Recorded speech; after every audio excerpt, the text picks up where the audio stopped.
Welcome back. In this video, I will guide you how you can set Gboard as your primary keyboard in Samsung Mobile. First, we have to make sure the phone recognizes Gboard and you have downloaded it from the Play Store as well. For this, you need to open the setting first and click on the setting and then head to the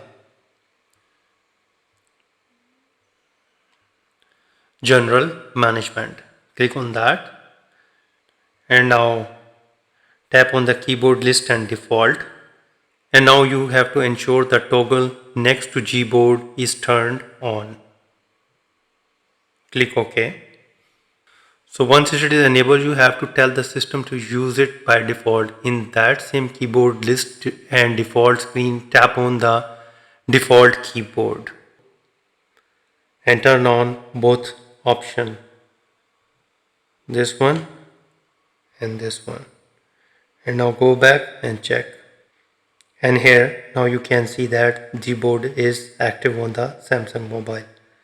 So this way you can easily set Gboard as default keyboard in Samsung Mobile. If you think this video helpful, please support my channel. Thanks for watching.